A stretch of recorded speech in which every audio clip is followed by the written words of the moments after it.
अनेक संघटनांकडनं नाही, एका विशिष्ट जातीतल्या काही टक्के लोकांनी या चित्रपटावर आक्षेप घेतले होते. या चित्रपटामध्ये आक्षेप घेण्यासारखं काहीच नाही. तुम्ही सुरुवातीलाच जर डिस्क्लेमर बघितला तर त्यांनी लिहिलेलं आहे की खूप संशोधनानंतर सगळे ऐतिहासिक दाखले तपासून आम्ही हा चित्रपट तयार केलेला आहे. आणि मी आधीपासून सांगतो, मी अनंत महादेवन यांच्याशी बोललेले, चित्रपटाचे निर्माते व दिग्दर्शक, सिनेमॅटिक लिबर्टीचा वापर केलेला नाही. सत्यकथन, सत्य घटनांवरती आधारित हा चित्रपट आहे. जर सावित्रीबाईंना मायला शेण मारण्यात आलं तर हो, मारण्यात आलं. ज्योतिबा फुलेंचा सुपारी देऊन खून करण्याचा प्रयत्न झाला, हो झाला. मनुवादाविरुद्ध त्यांनी पहिल्यांदा पाऊल टाकलं. शूद्रांसाठी अधिकार मिळाले पाहिजेत ह्याची पहिली लढाई त्यांनी सुरू केली. त्याचबरोबर दलितांवर झालेले हल्ले, त्यावेळच्या अतिशूद्रांवरती झालेले हल्ले, अस्पृश्यांवरती झालेले हल्ले, ह्यासाठी ब्रिटिशांच्या दरबारात जाऊन त्यांनी लढाई लढली. हे सत्य आहे. आणि हे सत्य जेव्हा दाखवलं जातं तेव्हा समाजामध्ये प्रबोधन होतं, नवीन पिढीला हे सगळं कळतं. आणि मला वाटतं हा पिक्चर प्रत्येक बहुजनाने बघावा. प्रत्येक बहुजनाने पुरोगमित्व काय असतं,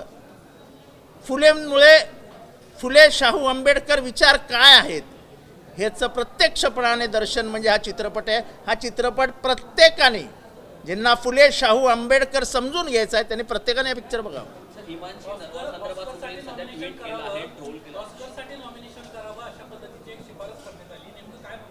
असं आहे की फिल्म फेडरेशन ऑफ इंडियातर्फे ऑस्करला जी काय नॉमिनेशन्स जातात, मला वाटतं जात व्यवस्थेचं एवढं स्पष्ट चित्र आजपर्यंत कुठे दाखवलेलं नाही. आणि इतकं व्यवस्थितपणाने ते, आणि त्याच्यात कुठेही सिनेमॅटिक लिबर्टी नाही. परत एकदा सांगतो, जे सत्य आहे तेच दाखवलं आहे. त्याच्यामुळे भारतीय समाज, बदललेला समाज आणि त्या काळची परिस्थिती म्हणजे 1848, 1853, 1876 त्या आणि भारताच्या परिस्थितीचं पहिलं पुस्तक हे ज्योतिबांनी लिहिलं, गुलामगिरी. गुलामगिरीमध्ये आहे काय, ते इथल्या जातव्यवस्थेचं सत्य आहे. आणि त्याच्यामुळे मी नेहमी म्हणतो की आज कार्ल मार्क्स यांचा वाढदिवस आहे आणि त्याच दिवशी आम्ही हा चित्रपट बघतो. कार्ल मार्क्स आणि ज्योतिबा फुलेंचं जर तुलना करायची झाली तर कार्ल मार्क्स यांनी you have nothing to lose but your chains म्हणजे कामगारांच्या बाबतीत लिहिलं. पण या देशातली सत्य परिस्थिती आणि जातव्यवस्था, ज्याला माणूस म्हणून माणसाला माणूस म्हणून जगता येत नव्हतं, त्याच्यावर जर पहिल्यांदा आसूड जर कोणी उडलं असेल तर ते ज्योतिबा फुलेंनी सोडलं. आणि त्यामुळे शूद्रांना न्याय मिळाला असेल तर तो ज्योतिबांनी मिळवून दिला. आणि म्हणूनच संविधान या देशाला अर्पण करताना समोर जर कोणाला ठेवलं असेल तर ते फुलेंना ठेवलं. हाच फुलेंचा मोठेपणा आहे. महात्मा फुलेंचा मोठेपणा कशात आहे तर डॉक्टर आंबेडकरांनी, डॉक्टर बाबासाहेबांनी आपलं संविधान हे फुलेंना अर्पण केलं. चित्रपटाच्या सीनला विरोध होत असताना चित्रपट रिलीज झाला, आता चित्रपट ऑस्कर नॉमिनेशनला जावा अशी तुमची मागणी आहे. तिथं देखील अनेक लोकांचा कोणी विरोध काय, असं आहे की चांगल्या गोष्टींना विरोध होतोच. ज्यांनी या चित्रपटाला विरोध केला आहे त्यांना माझं आमंत्रण आहे, आम्ही तिकीट काढतो, या चित्रपट बघूया. आणि तुम्हाला राग येईल की ज्या पद्धतीने शिक्षणापासून स्त्रियांना वंचित ठेवण्यात होतं, ज्या पद्धतीने मुस्लिम समाजाला वंचित ठेवण्यात येत होतं, ज्या पद्धतीने क्षुद्रांना वंचित ठेवण्यात येत होतं, त्याच्या सगळ्यांविरुद्ध आवाज उठवला ना.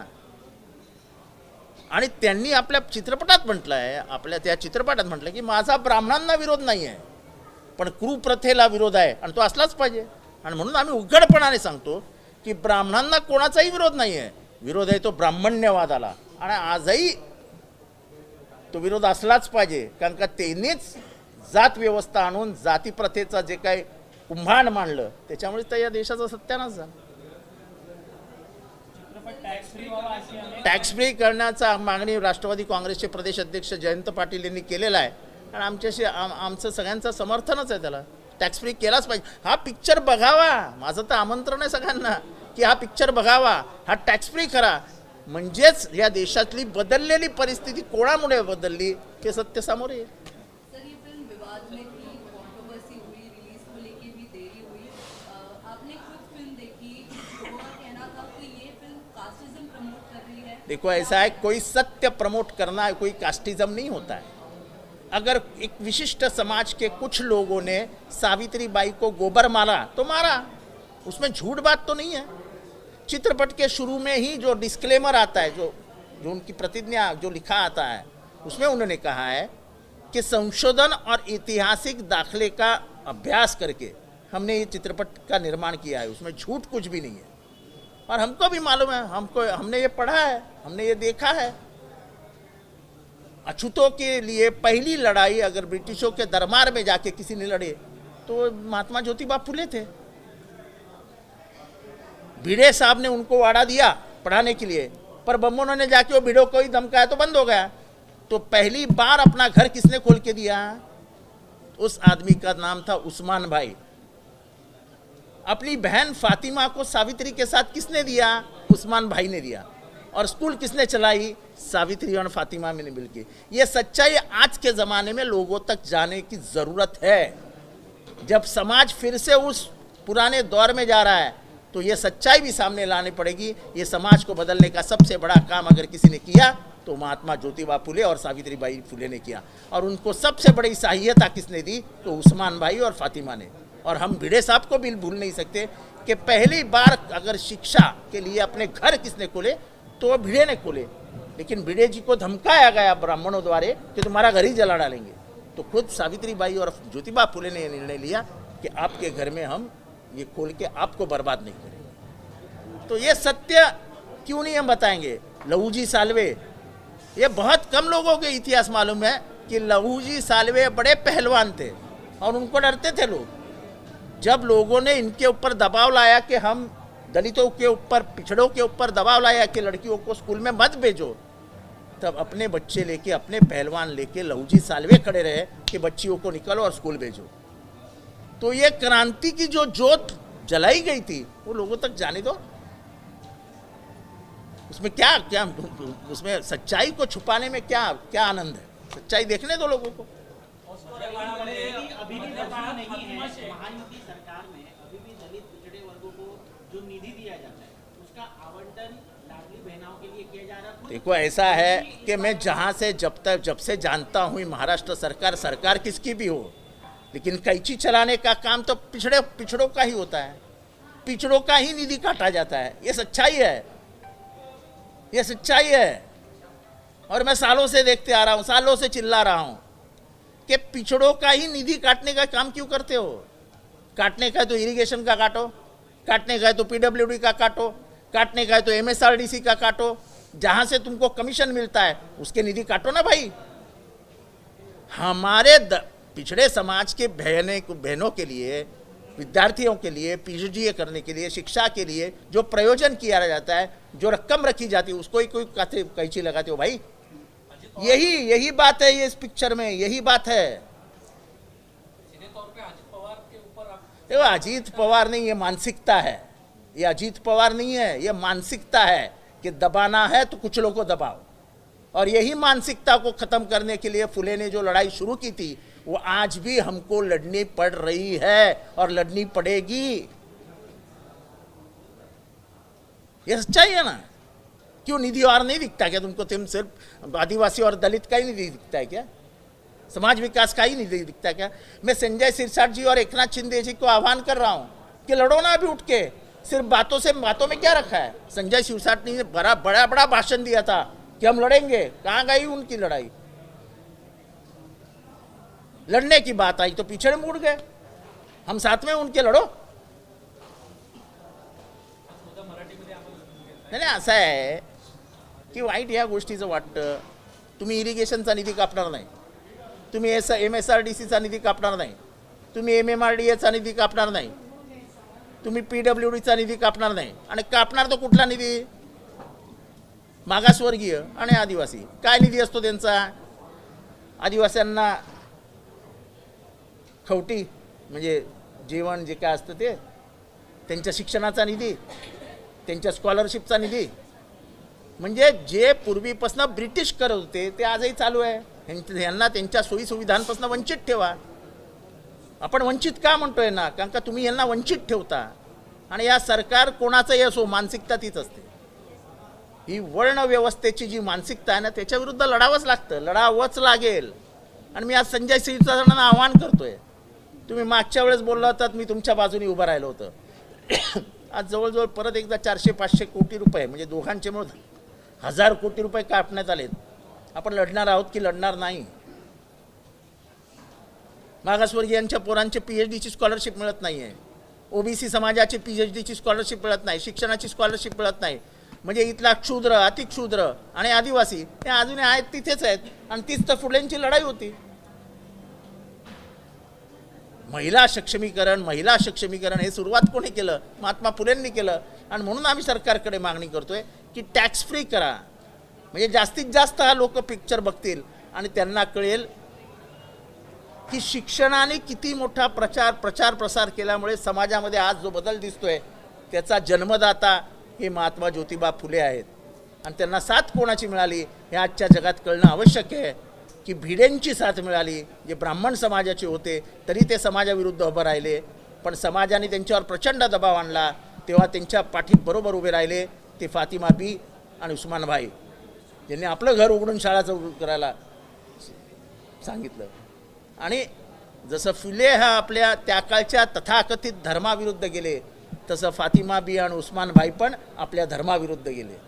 त्यांचे धर्माचे जे प्रमुख होते त्यांनी सगळ्यांनी विरोध केला की नाही. त्यांनी सांगितलं हो आम्ही करणार. अगर कुरान ये कहता है कि तालीम के लिए चाइना जाओ तो आप लोगों को पढ़ने क्यों नहीं देते? हे सगळं इतकं क्रांतिकारक आहे की हे सगळ्यांनी बघितलं पाहिजे. म्हणजे हे फक्त हिंदू यांनी त्यांनी नाही, भारताच्या महाराष्ट्रातल्या प्रत्येक नागरिकाने हे चित्रपट बघावा, त्याचे डोळेच उघडतील खाडकन.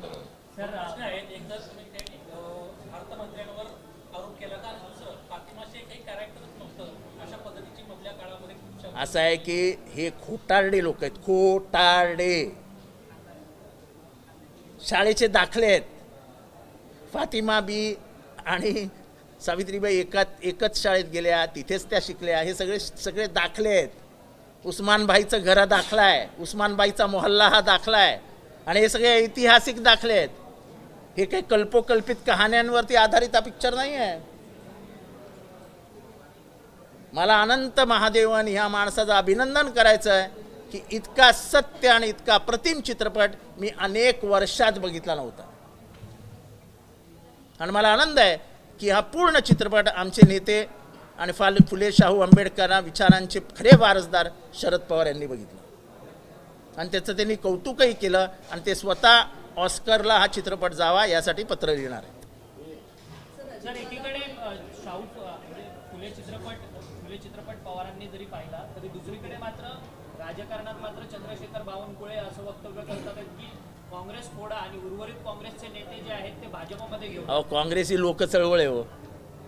काँग्रेस ही लोकांच्या मनामनात असते. ठीक आहे राजकारण असतं, BJP निवडून येते, पण काँग्रेस ही लोक चळवळ आहे.